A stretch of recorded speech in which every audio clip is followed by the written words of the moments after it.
What is going on, guys? Today I'm doing a review of the LG Ultragear. I'm gonna go over the pros and the cons, and then I'm gonna give you some of my own real life experience that I've had with this monitor. And if at any point you guys wanna check this product out, I'll have an Amazon link below. But let's jump right into it. Now, recently LG has been killing it with all of the monitors they've been producing. This thing is no exception. This is the LG Ultragear. Now, they have different sizes and different styles of this one, but this one is the best for your money. It's a little over $350, but jumping right into the pros, this is a 27-inch IPS panel. The screen size is great and the colors are amazing because this is an IPS panel. IPS, or in-plane switching, is probably the best for price and performance quality. Now, this one is super color accurate. This one has a 99% sRGB color gamut, which is really good, especially for a gaming monitor, which a lot of them are not very color accurate. And the other thing is the insane brightness with this monitor. Many gaming monitors, if not most gaming monitors, especially in this price range or a little bit below, have horrible brightness. This thing is crazy bright. It's even brighter than the panel that came on my $2,000 Razer laptop. Now, the next pro is it's 144 Hertz, which is a big deal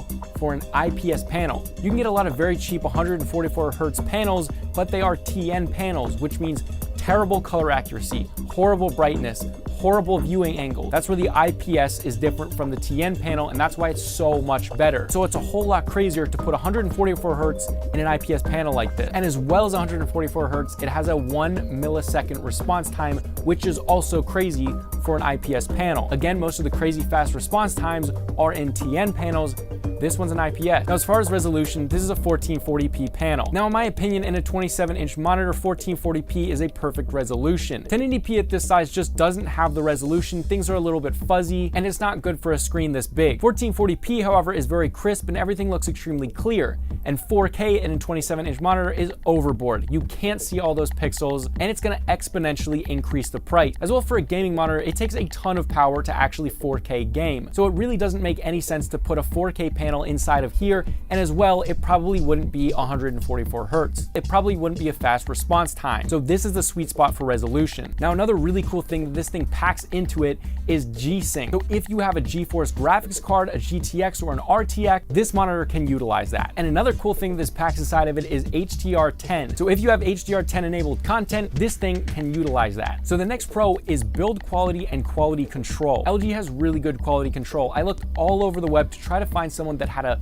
lemon or a dud, and there were a few people every now and then, but comparatively to competitors, this thing almost has no lemons or duds, whereas a lot of other ones will have dead pixels in them, backlight bleed, or sometimes they're just cracked when they get shipped to you. LG has really good quality control. Now, moving on to the build quality, it's really, really good. It also has a lot of really cool accents on it. So on the sides as well as the top, it has that infinity display, so basically not much of a bezel, and then on the bottom it has a bezel, but it doesn't really look bad, and I kind of like it. And then it has this really cool V-shaped stand with a cylinder coming off of the back, and on the back of the monitor it has this crazy cool red circle around it. It looks really awesome, and to me that actually looked like a speaker. You can see little holes going through that, but it's actually not a speaker. So if you do want speakers, you are going to have to buy those separately. However, in this price range, we don't expect that. But this thing has tilt adjust, vertical adjust, and it even rotates, so you can even view it in portrait mode if you want to put 3 of these monitors together, if you're completely loaded, or if you're a photographer and you want to edit portraits. This thing's really cool for that, and it's just awesome that it has that customizability inside of it. And as well, with moving it, everything is so easy to use. To actually adjust all of those things, all you do is just turn the monitor, and to adjust the height of the monitor, you just pull down or up on the back of the base, and you don't have to use a lot of pressure. That's what was so crazy to me. They obviously use some sort of hydraulic inside of that makes it super easy to pull up or down. It takes like almost no effort at all. I could use my pinky and push it up. Now, the next pro is it comes with a DisplayPort cable and an HDMI cable, and that's just a nice thing that they don't cheap out on and don't include in the box. They could have easily not given you that, but they decided to give you that, and that's a testament to LG and their quality. Now, to the controls and the menu in the actual monitor, it has a knob on the bottom of the monitor, and I thought it would be kind of hard to just navigate with one knob, but it's actually fairly easy how the menu's set up. You can adjust a lot of the things through this, but one of my favorite things is you can adjust the color profile, which affects brightness and all that stuff. Now, you can customize those however you want, but you can use these presets. So they have different sets for RTS, an oversaturated HDR one, which I absolutely love, a ton of different color profiles, and they're just really cool to mess around with. They also have an sRGB RGB one. So if you're editing photos or videos or doing something that you really need color accuracy, it'll adjust brightness and all the color on the screen to match 100% sRGB. Now as well, the last pro is that it actually has vase mount capability. So if you do want to mount this on the wall, you're good to go for that. Now this monitor packs a ton into it for the price. You basically get everything you need in a monitor in this monitor. If you want bigger, they do make an ultra wide version of this, both the 34-inch ultra wide and a 38-inch ultra wide. But this one is definitely the best bang for your buck. If you guys want to check this out, I have an Amazon link below so that you can check out all the specifications for yourself. But now we're going to move into the cons. Now I have to tell you, this is my actual monitor. I bought this. I'm using this as my daily driver. I use it every day, and I actually bought it for me. Now there's a couple of cons. They're not deal breakers for me, but they might be for you. So the first con is 144 hertz. This thing does output 144 hertz. However, it's only when the monitor is at 1080p. That's not an issue for me because when I'm gaming, I only do it at 1080p, and that doesn't really bother me. However, you still get 100 hertz at 1440p, which I have actually done some 2K gaming, and it doesn't actually look that different from the 1440. It's still way smoother than a normal 60 hertz panel. Now, the reason this wasn't a deal breaker for me is for the money, you're getting a super bright, color accurate display that still has 144 hertz at 1080p. I really enjoyed that. And so when I'm not gaming at 1080p, I'm still using 100 hertz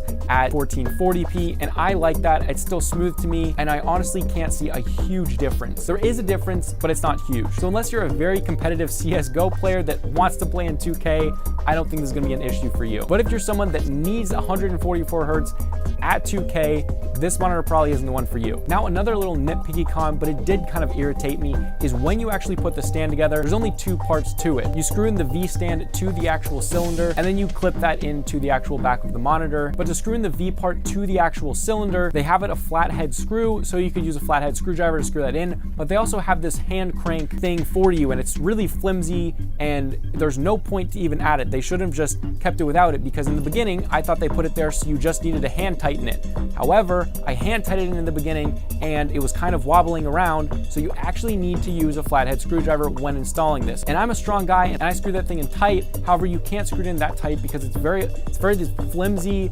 metal. I don't even know why they did it. However, that's a very small thing, and that shouldn't be a deal breaker for anyone because you only do this once. Now, the next and last con is not a con about the whole product. It's just how they ship it. It's just interesting, but I did want to mention this in case you guys buy this monitor. When it ships to you, it's going to be shipped in the first preset color. Now, this means it's going to be at half brightness. So when I opened it up and I started using it, I was like, wow, this is really good. And then later on, I found the color profiles and I changed it, and I realized that it was only at 50% brightness the whole time, which blew my mind because I thought like, oh, pretty good monitor. Then I turned the brightness up, but I was like, whoa, this is crazy.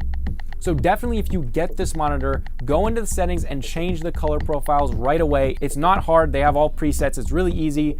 Or just turn the brightness up, because I didn't see that for a while, and it was kind of irritating after I saw it. I was like, why wouldn't you just ship it looking the best? But that is my review of the 27-inch LG Ultragear. This is by far my favorite monitor that I've ever used, especially for the price and everything that this gives you. If you have the same priorities as me in a monitor, this thing's gonna be great for you. Again, there's an Amazon link below if you guys wanna check out the specifications yourself. But if you enjoyed my video and it helped you out, help me out and throw a like below. But I'll see you guys later. Floss out.